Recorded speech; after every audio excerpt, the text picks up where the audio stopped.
we've discussed, and very recently in this evidence session, the deteriorating security situation quite rapidly, April through the riots in August, etc. At the same time, there was a British ambition, a government ambition, that our conduct of affairs in the southeast should be exemplary, is the word that's often used. At some point, that aspiration, noble in itself, has to give way to the deteriorating reality.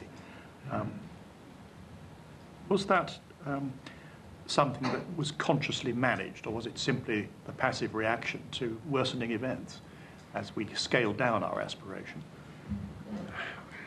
I think part of one of the factors that led to the deteriorating situation, undoubtedly, and I received regular reports about this, was a sense that we were not delivering, we were not providing the kind of support that people in and around Basra expected. They thought things would change very quickly, and we just couldn't make those big changes in time. I think we did a lot of good work at a small scale, and that undoubtedly helped. But I referred earlier to electricity.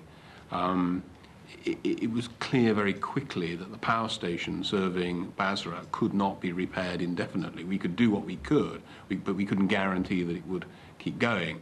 And therefore, there had to be a new power station. And that was a long and frustrating saga of getting the money approved, of deciding which company would do it. There was quite a debate about whether it should be an American company or a British company, and the money in any event wasn't coming through for it. So that kind of delay, not only did it frustrate the population, it certainly frustrated the guys on the ground who were having to deal with the consequences. I've got one other question, which it's very much about looking to the future and lessons to be learned. But it'd be interesting to hear from you about, throughout your time as Secretary of State, and particularly during and since the invasion, it's a military phrase, I think, situational awareness. How was your situational awareness formed? Regular briefings, situation reports, haul-down reports from generals as they cycle through. But how, can you say a little about that? Every now and again, you had to take a big decision. Sure. Well, I don't think there's a single process. It may depend on the individual who's doing the job at the time, but it is necessarily a mixture of expert advice from the people who have experience, whether they be soldiers or civil servants in the MOD or beyond. I think there's a certain, I always felt there was a lot to be gained by going myself, looking, asking questions, focus on what was going on at the time. And I made it, I'm not sure how many times I went to Iraq, but quite a number of occasions in the time that we were there. I think that there is some context to this. I think I was fortunate, if that's the right word, that this particular operation came after Afghanistan and came after Sierra Leone and came after our involvement in Kosovo, because I think some of the decisions that had to be taken in relation to Iraq were really very, very difficult in terms of the risk to lives, deploying fighting soldiers into a potentially very dangerous conflict. So, I do think that it is a mixture of all of those things that allow you then to have some confidence in the decisions that you take. The Ministry of Defence and the British military, they are very big beasts indeed, organisationally, numerically. It would be very easy to have the whole of one's situational awareness formed by their inputs. Were you, thinking of your role as a cabinet minister as well as Defence Secretary, getting enough from outside that world of these two very big beasts on reconstruction, for example, on the diplomatic, as it unfolded, politics inside Iraq? I've always seen the position of any Secretary of State as being, in a sense, the department's voice in the cabinet, but equally the cabinet's voice in the department, so that it is a two-way process. And we've discussed resources. It's always quite a balance to be loyal both to a government trying to set an overall financial position, as well as to be loyal to a department that necessarily wants to spend more money. And that, I think, applies a whole range of issues, and I think it's completely relevant to your question, because there will be times when I would be saying to the Ministry of Defence, look, actually, the right people to deal with this are DFID, or we need to rely on the Foreign Office. And I think to that extent, I made the comparison earlier to some extent with the Americans. What the Americans are not so good at is this sort of low-level cooperation between departments, where I think the United Kingdom government is extremely good.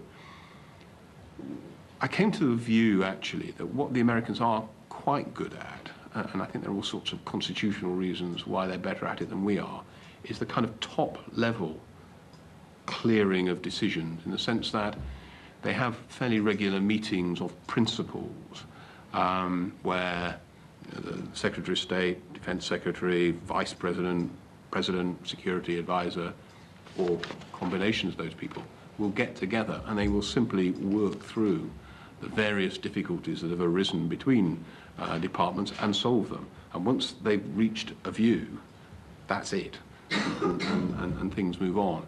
I think our constitutional arrangements led me to the view that it was much harder for cabinet ministers who are also members of Parliament, who have therefore responsibilities not just in their constituency, but actually to Parliament in terms of debates and question time and so on. Trying to get people together on a more regular basis is actually quite a challenge. We've heard quite a lot of evidence, a lot of it from military sources, that they did not feel that the top hamper of British government was on a war footing.